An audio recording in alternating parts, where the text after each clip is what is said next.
If you are honest, you already know this. Society is not a choir. It is a feeding chain. And you are either learning how to stay awake inside it, or you are choosing to be consumed while calling it normal. Most people pretend they are above this conversation because it feels cruel. But the cruelty was never in saying the truth. The cruelty is in letting you keep sleeping while other forces quietly make decisions inside your life.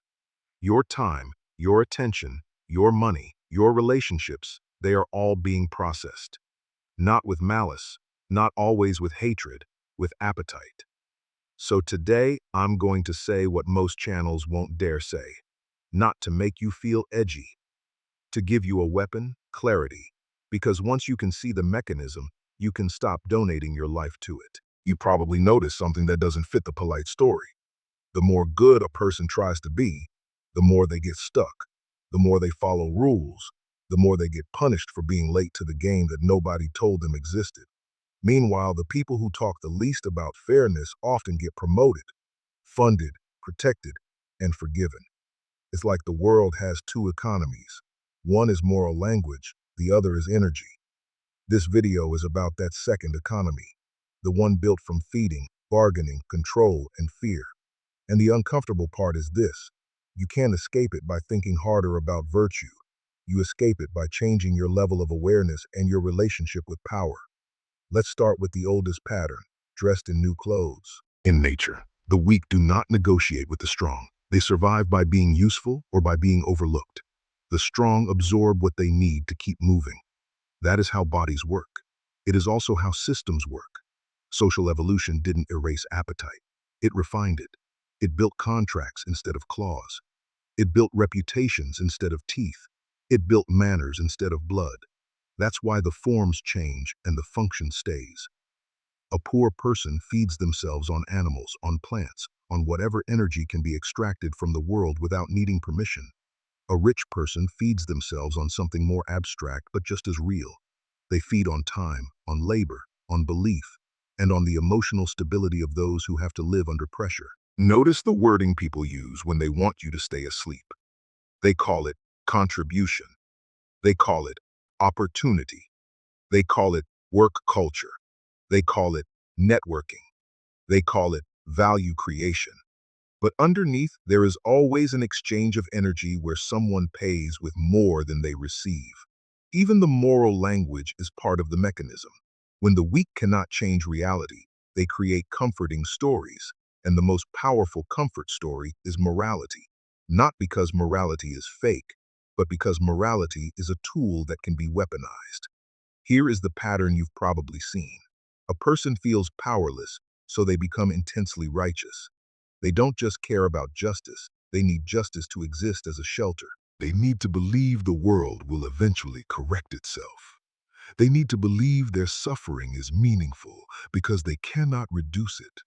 So they turn morality into a blanket, and then they act like anyone who questions it is attacking goodness itself. But goodness without power is often just a bedtime prayer. A person who is strong can afford to be morally flexible because they do not need moral purity to survive. They can stand inside consequences. They can take risks. They can act without begging the universe to approve them. Weakness, on the other hand, creates obsession. It creates rules. It creates the need for approval.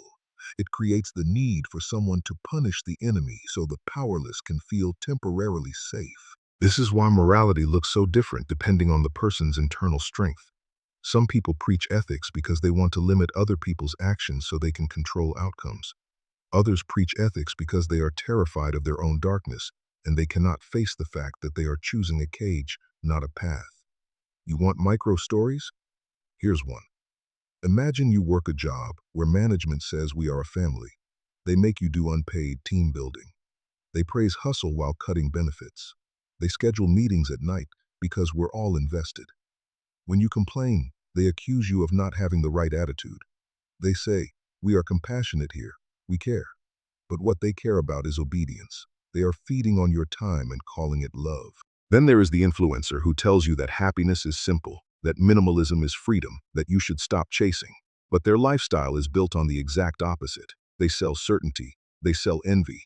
They sell relief from insecurity. Their audience feels seen for a moment, then feels hollow again, then buys the next fix. They don't just profit from attention, they consume hope. And then there's politics and activism. People march for justice with real emotions. Some of them mean well. But the system behind the movement often uses moral outrage like gasoline. Fear and anger make crowds easier to steer. A politician promises safety while increasing division. A media outlet inflames conflict while selling you the feeling of being on the right side. And when the dust settles, the mechanism stays, the powerful gain leverage, and the masses keep paying attention and time. Now connect that to your own life. Think about the times you have been manipulated with care. Someone told you they were protecting you, but they were actually restricting you. Someone told you they wanted what's best, but their definition of best always required your compliance. Someone told you they believed in you, but they only believed in you as long as you stayed useful. That is feeding. That is the exchange. It can be gentle, it can be polite, it can be legal, but it is still appetite. So when people say society is a family, they are lying to you in a soothing tone. A family can be supportive, yes, but society at scale is not a family, it's an ecosystem. Some people get fed, others get consumed, and the moral story exists to decide which role you accept. This brings us to the second layer, the two types of people who talk about goodness. One type is brilliant. They know exactly how crowds behave under threat and uncertainty. They build moral standards like fences. They teach you which behaviors are unacceptable so you can be predicted, controlled, and managed. Meanwhile, they operate above the fences when it serves them. They call it leadership. They call it strategy. They call it necessary exceptions. They treat morality like a leash for everyone else and a decorative suit for themselves. They are not stupid. That's the tragedy. They don't lack intelligence. They lack integrity, or more precisely, they choose not to bind themselves to the morality they demand. So when they say be selfless, they are often preparing the ground for them to take more. When they say think of the community, they are often preparing the crowd to sacrifice their energy for the comfort of those at the top. You can see this in corporate culture, in politics, in religious institutions, in celebrity philanthropy. The pattern is consistent. Moral language is used to limit your choices while protecting their interests. And the most effective control is the kind that makes you volunteer. The second type of moral talker is weaker and more desperate. They are not necessarily evil. They are often frightened. They speak morality because they cannot handle reality without a story that makes their fear feel legitimate. They need to believe that if they stay good, they will be protected. They need to believe that if everyone values ethics, then predators won't feed. They need to believe the world is fair enough to keep them safe. But fear creates its own rigidity, and rigidity turns into judgment, and judgment becomes activism or denunciation or online purity campaigns. They need constant moral reinforcement to avoid confronting their own powerlessness. So they create enemies, they create villains, they create moral theater where they can feel clean by blaming others. Their purity becomes a form of self-soothing. Here is the part people hate to hear. Both groups can look the same from the outside. Both talk morality. Both use virtue language. But one uses it to control. The other uses it to hide. Both are feeding. One feeds by taking. The other feeds by avoiding. The weak feed on the illusion that they are safe because they are on the right side. The brilliant feed by turning that illusion into leverage. Now, most viewers want me to stop here and give a comforting takeaway. They want a villain to hate and a rule to follow. But the real danger is simpler and darker. You can become either kind of person without noticing. You might start as the frightened one. You might start moral and scared. You might start trying to be safe. But slowly, the fear makes you rigid. The rigidity makes you judgmental. The judgment makes you obsessed with proving you're good, and then the obsession becomes a resource, a tool, something that allows you to avoid changing your life. Instead of building real strength, you build moral identity, and moral identity feels like character. But it was often just anesthesia, because when your reality is unbearable, your mind will grab whatever story reduces pain. Sometimes that story is religion. Sometimes it's activism. Sometimes it's being the nice one. Sometimes it's being the enlightened one. Sometimes it's being the person who always apologizes first. Sometimes it's being the person who never sets boundaries. You call it kindness, but it can also be surrender dressed as virtue. So what is the deeper truth about goodness? Goodness is not primarily in your words. Goodness is the ability to stay awake inside consequences. It's the capacity to make choices while seeing the full landscape of incentives, fear, desire, and power. It's not pure intentions. It's skill plus awareness plus responsibility. A truly good person does not need to announce goodness because they understand that every choice has consequences. They don't outsource responsibility to slogans. They don't need an audience to validate their moral self-image. They can act small and still be accountable. They can do the right thing even when it costs them socially. The weak person talks goodness because they cannot tolerate the discomfort of action without applause. They cannot tolerate the possibility that doing the right thing will not be rewarded. So they demand a moral universe that owes them comfort. Now let's go to the third layer, where the feeding chain becomes personal. Society runs on belief, not just beliefs in ideas, but belief in systems. People believe the job will take care of them. People believe the institution is fair. People believe their effort will be recognized. People believe love is destiny. People believe the market is merit. People believe the algorithm shows them truth. And here is the psychological mechanism. Belief is a substitute for power. When you don't have control, you start to outsource control to meaning. Love becomes a story that explains why you endure disrespect. Money becomes a story that explains why you keep sacrificing your health. Identity becomes a story that explains why you stay in situations that drain you. So modern people feed without knowing they are feeding. You don't just lose money, you lose time, you lose attention, you lose emotional stability, you lose privacy, you lose agency. Consider social media. The platform sells connection. But what it actually buys is your nervous system. Every scroll trains your brain to chase stimulation. Every comment section trains you to react. Every notification turns your life into a resource. You call it entertainment. The system calls it engagement. You call it harmless. The system calls it retention. And retention is appetite. You think you are choosing content, but you are being conditioned. Your brain learns which emotional triggers keep you coming back. Anger, anxiety, pride, desire, shame. These are levers, and when you click, you are not just consuming, you are delivering attention into a machine that then sells access to that attention. That machine is feeding. Here's a micro story many people will recognize. Imagine you had a goal.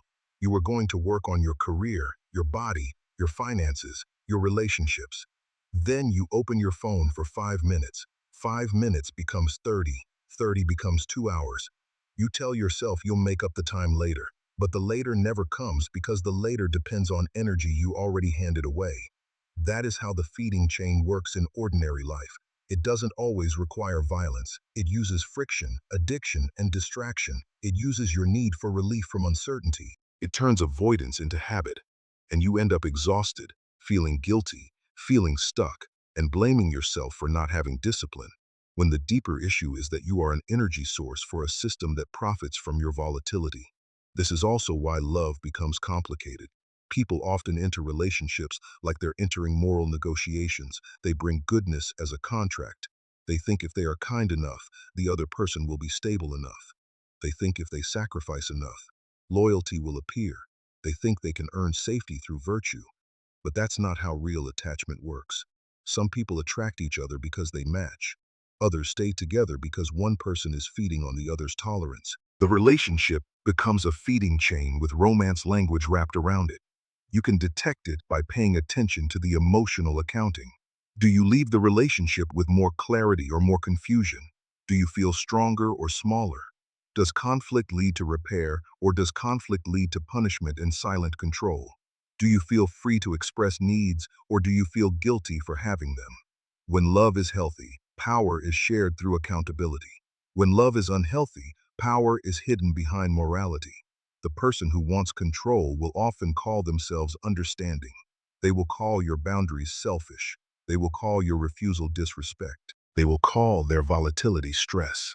They will call your silence maturity. And you will call it love because you want the story to be true. That is how belief becomes appetite. Now, here is the fourth layer. Knowledge is either a weapon or a trap, depending on who holds it. People often say knowledge sets you free. That's not wrong, but it's incomplete. Knowledge can also become a knife. It can cut. And the question is whether you are cutting yourself or others. If you are weak, knowledge scares you because it exposes your excuses. It exposes the story you use to survive. So you label it dangerous. You say it's immoral. You say it's toxic. You say it threatens your values. You do this not because the knowledge is wrong, but because it threatens your identity. If you are strong, knowledge is not a threat. It's input. You understand the rules, and then you decide how to behave inside them. Strong people don't worship rules. They understand rules. Then they use judgment. They know when ethics is appropriate and when ethics is a shield that prevents action. That difference matters because many ethical people are actually avoiding responsibility. They hide inside principles when they should be building competence. Let me make it painfully clear. A starving person cannot negotiate philosophy. If you are desperate, you don't get to preach about fairness while refusing to learn how to survive. A frightened person cannot maintain freedom. Freedom requires energy, structure, boundaries, and a willingness to face consequences. So what does it mean to rise, to stand up, to become awake? It means you stop using morality as a costume. It means you stop treating power as evil while secretly needing it. It means you stop pretending that being good will protect you from the laws of incentives. And it also means something else that many people resist. You must learn to use strength without becoming a predator. Because strength is neutral. The hand matters. A sword can defend. A sword can also kill. The tool is not the moral issue. The awareness of the person holding it is the moral issue. But here is the hard truth most people avoid. If you refuse to develop strength, you will be governed by other people's strength. You don't get to choose whether power exists. You only get to choose who controls you. Now we reach the most uncomfortable layer, the two-level game of humanity. On the surface, society performs morality. People talk about kindness. People talk about fairness. People talk about human rights. People talk about community. They even believe it sometimes. The stage is real enough to matter. But it's not the main mechanism. Underneath, there is another game. A game where people build walls and cages. The weak build moral walls to protect themselves. They convince themselves they are safe. They convince themselves the system must eventually honor goodness. But once the weak build a wall, the strong can step inside it and use the wall to trap them. That is the deepest betrayal.